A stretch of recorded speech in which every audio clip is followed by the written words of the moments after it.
Saudações, meus caros. Bom, hoje, dando continuidade então aos conteúdos do livro, na semana passada, na última aula, a gente discutiu o pensamento liberal e hoje nós vamos discutir então o anarquismo. Tranquilo? Então vamos a ele.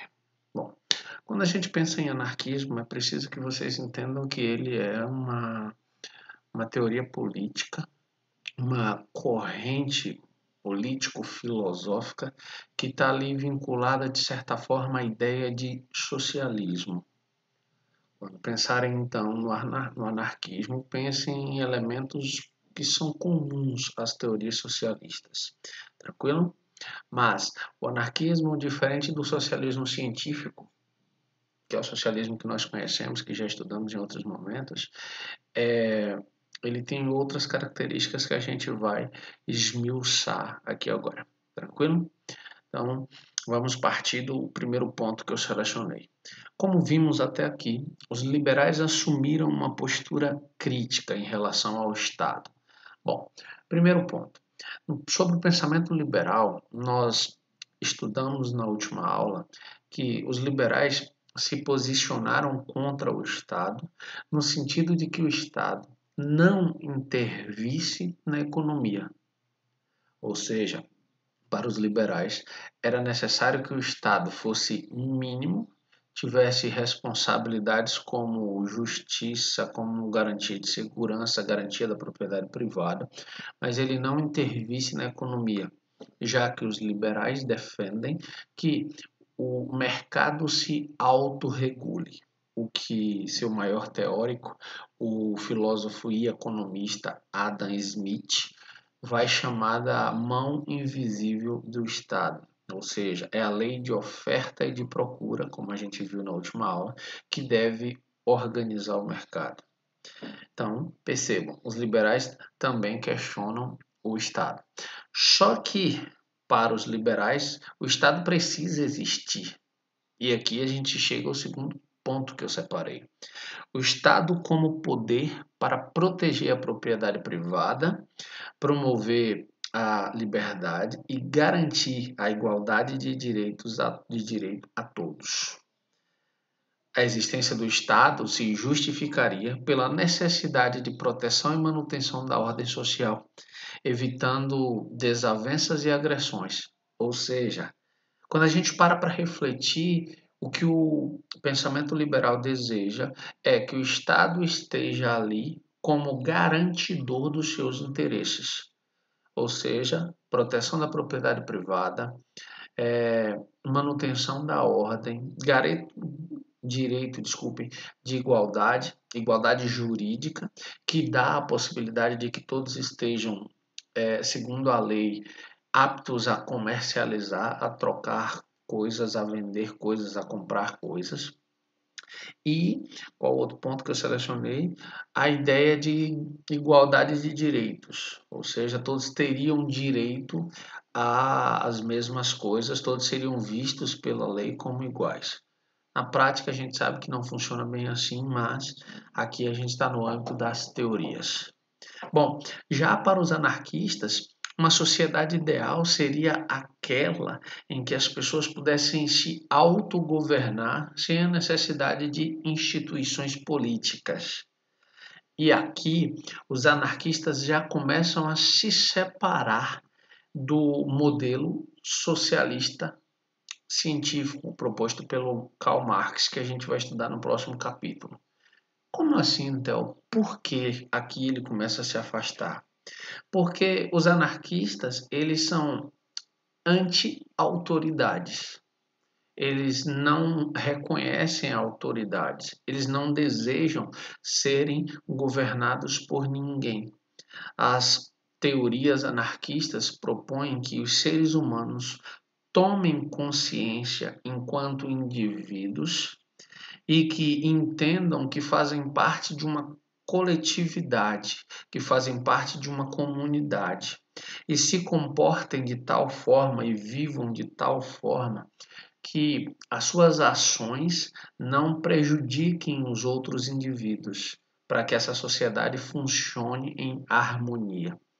Então, partindo da ideia de que esses seres humanos são capazes de atingir esse nível de consciência, não seria necessário o Estado, não seria necessário a força do braço armado do Estado, as polícias, para instituírem a aplicação da lei, para punir aqueles que desrespeitassem as leis.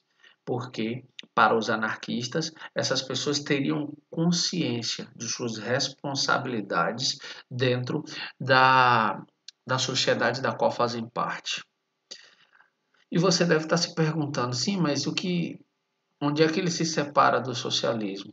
Porque o socialismo, ele, logo após a Revolução, ele propõe a construção de um Estado forte, de partido único, onde seria instaurado uma ditadura do proletariado, como um processo de educação para que o povo se adaptasse a essa mudança, para então avançar em direção ao capitalismo ou ao socialismo, desculpem, para só depois, numa etapa posterior, o Estado ser subtraído dessa equação, né, ser retirado de cena, para que aí sim existisse o comunismo. Então, percebam que enquanto o socialismo está propondo uma cadeia de eventos, enquanto o socialismo está propondo um processo de transição pós-revolução, o anarquismo propõe algo muito mais, como é que eu posso dizer, muito mais imediato. Pum! Explode tudo, quebra tudo, vamos começar do zero de novo a partir de agora. Bum! Como se fosse uma mudança rápida. Então essas são as teorias anarquistas até esse contexto. Vamos adiante. Bom, os anarquistas eles defendiam que as relações humanas, as relações sociais, elas retornassem a uma vida comunitária, a uma vida em que as pessoas se conhecessem, uma vida em que as pessoas trabalhassem juntas, uma vida em que as pessoas colaborassem entre si para construírem uma sociedade melhor. O que é interessante aqui é que, para pensar essa lógica, ele parte de um princípio que, de certa forma, o Rousseau, Jean-Jacques Rousseau, já defendia em suas teorias. Ele parte do princípio, lembra que a gente estava falando dos contratualistas?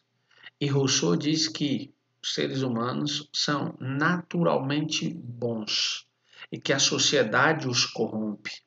Os anarquistas partem desse princípio. Eles acreditam que é o surgimento da propriedade privada e o advento do Estado, ou seja, a instauração do Estado, a criação do Estado, que vai gerar todas as discórdias presentes na sociedade. Então, se as pessoas abrissem mão dessas propriedades privadas, se as pessoas abrissem mão do Estado, elas voltariam a essa vida comunitária e viveriam em paz e em harmonia dentro dessa estrutura social. Lembrando, são teorias. Tranquilo? Então vamos adiante. Defendiam que o governo, se dessa sociedade, o governo não, a vida coletiva dessa sociedade, ele deveria funcionar a partir das decisões coletivas. Lembra que a gente estudou o conceito de vontade geral? Não a vontade da maioria, isso é uma democracia, mas uma vontade geral que também seria democrática, porque seria eleita. Mas essa vontade geral seria uma espécie de consenso da população. E esse consenso iria apontar os rumos que essa sociedade deveria então tomar para, para organizar esse modelo social. Os anarquistas defendiam um mundo que não tivesse restrições, nem fronteiras, nem exércitos, nem hierarquias. Que as pessoas convivessem e sobrevivessem onde bem quisessem. que pudessem se deslocar por todos os espaços sem a necessidade de comprovar moradia, sem a necessidade de apresentação de documentos, sem a necessidade de ser impedido de entrar num determinado lugar, porque aquele determinado lugar pertence a alguém e aquele proprietário não deseja sua entrada ali. Os anarquistas, eles propõem uma teoria que, para a nossa sociedade hoje, ela se distancia muito da nossa realidade. Ela beira a utopia, ela beira um lugar que não existe. Está muito mais próximo desse lugar que não existe do que de uma realidade aplicável. Tranquilo? Lembrando, se você tem alguma dúvida, anota no caderno e aí eu vou saná-la na próxima live Tira Dúvidas. Então vamos adiante. Deixa eu ver. Bom, e como vocês bem sabem, assim como outras correntes político-filosóficas chegaram ao Brasil, principalmente com os imigrantes, meados e final do século XIX, o anarquismo também chega ao Brasil através desses imigrantes. E há dois momentos históricos muito relevantes para a gente pensar o anarquismo no Brasil. O primeiro é que o Brasil ele é o espaço geográfico onde nós vamos ter a primeira incursão, ou seja, a primeira tentativa de experiência prática das ideias anarquistas. Isso se dá num território lá no estado do Paraná e ele é conduzido por um italiano, o Giovanni Rossi. Giovanni Rossi, anos antes, ele escreveu um livro chamado Uma Comuna Socialista. Nessa obra, ele propunha a prática das ideias anarquistas. E quando ele tenta fazer isso lá na Itália, ele não é muito acolhido. As pessoas olham com desconfiança e com um certo temor dessas ideias. E aí ele decide então fugir, sair, viajar para um novo mundo, e esse novo mundo é o Brasil. O Brasil, naquele contexto histórico, estava recebendo inúmeras levas de imigrantes de toda a Europa. E entre esses imigrantes, então, vem para o Brasil o Giovanni Rossi. Nesse território, no Paraná, ele cria então a experiência prática do anarquismo, que é a Colônia Cecília. A colônia Cecília vai tentar colocar em prática diversos elementos das teorias anarquistas, entre eles a ausência completa de religião. Então não havia religião dentro da colônia Cecília. Todos os indivíduos que ali moravam, que ali residiam, que ali conviviam, eram ateus. Não havia o respeito às datas comemorativas de cunho religioso. Não havia uma propriedade privada, todo mundo trabalhava, todo mundo produzia, todo mundo vivia dos frutos desse trabalho. O amor era livre. Então, como não havia casamento, como não havia relações jurídicas, as pessoas poderiam conviver, casar, se relacionar com quem quisesse dentro daquela estrutura. O próprio Giovanni Rossi, por exemplo, durante um pouco mais de um ano, ele viveu com uma mulher e dividiu essa mulher com um homem. Ou seja, eles viveram uma espécie de trisal, uma relação a três. E isso é um absurdo para aquela sociedade e ainda para a nossa sociedade contemporânea. Então, isso criou inúmeros conflitos, criou inúmeras polêmicas que foram se ampliando e que mais tarde vão gerar outros problemas.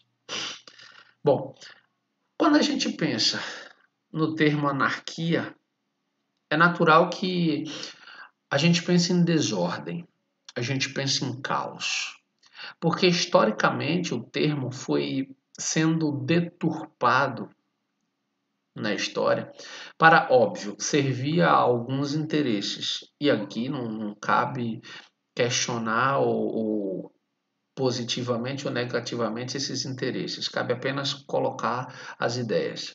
Então, essa ideia de que anarquia está ligada à desordem, está ligado a caos, está ligado a descontrole, foi uma ideia que foi agregada à palavra anarquia ao longo da história, principalmente século XX. Mas o termo que dá origem à palavra em português anarquia é o termo da palavra grega anarcos. E anarcos quer dizer sem governantes. A, prefixo de negação grego, narcos, governantes. Então, anarcos seria sem governantes. Percebam, esse sem governantes é fruto de uma crença de que nós, seres humanos, somos capazes de gerir a nós mesmos. Somos capazes, de posse de nossas consciências, de vivermos bem em sociedade.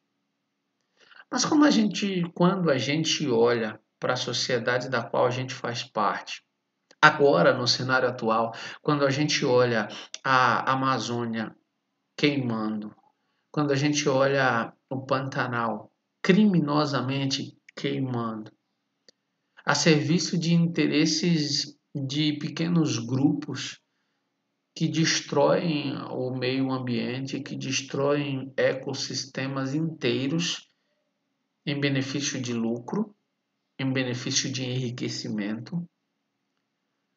Há mesmo consciência na espécie humana?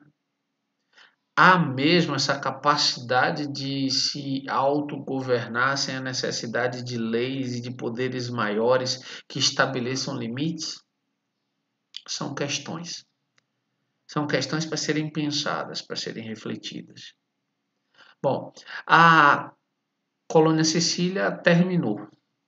Terminou uma experiência bem dolorosa.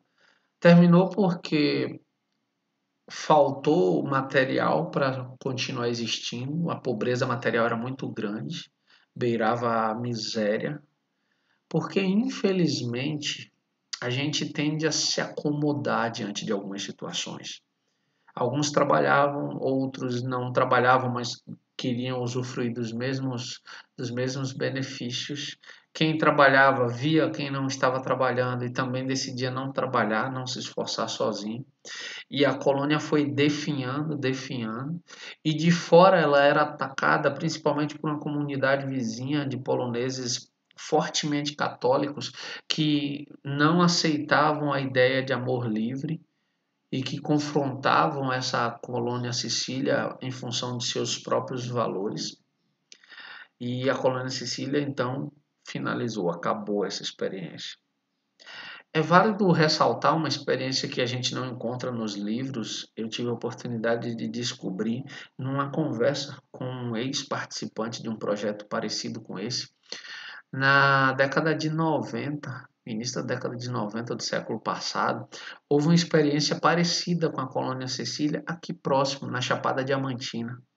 Inclusive, aqui em Caetité tem um sujeito, ex-funcionário de um determinado banco aqui da cidade, em que ele participou de uma dessas colônias. Ele foi para lá, viveu um tempo, e a colônia aqui na Chapada Diamantina terminou por motivos bem parecidos com o da colônia Sicília, principalmente pela pobreza material, pelos motivos que eu havia dito antes, de que uns começavam todos trabalhando. Aí um acordava um dia e decidia não trabalhar e os outros continuavam. Mas aí no dia seguinte ele repetia e no terceiro dia ele repetia. E os que estavam trabalhando se sentiam explorados e diziam que não tinham ido para ali para serem explorados, pelo contrário, tinham ido para ali para se tornarem livres. Mas para que todos fossem livres, todos deveriam cumprir suas responsabilidades. E como não cumpriam, então a experiência aqui também não deu certo.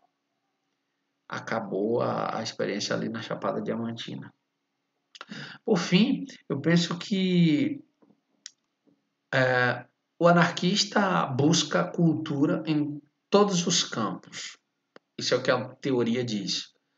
A fim de que não mais se levante a mão do forte para castigar o fraco, em que o jovem não ria do velho, do inválido, o branco do negro, o mais lúcido e hábil do menos capaz. As teorias anarquistas, elas propõem então que a gente viva num estado de consciência, que a gente conviva da forma mais harmônica possível no espaço social, que a gente siga as normas estabelecidas pela vontade da coletividade, sem Estado, sem governo, sem fronteiras, sem exércitos, sem punições. Na prática, infelizmente, a gente sabe que não funciona bem assim. Mas, como aqui nós estamos estudando a teoria, leiam o capítulo, reflitam sobre o capítulo, assistam a aula, reflitam sobre a aula, formulem suas próprias ideias, pensem por vocês mesmos, busquem suas próprias conclusões, mudem de conclusões se forem necessárias, quantas vezes forem necessárias. Essa é a aula sobre anarquismo. Respondo às atividades do capítulo e qualquer dúvida a gente sana na próxima live. No mais, eu fico por aqui. Um forte abraço e tchau, tchau.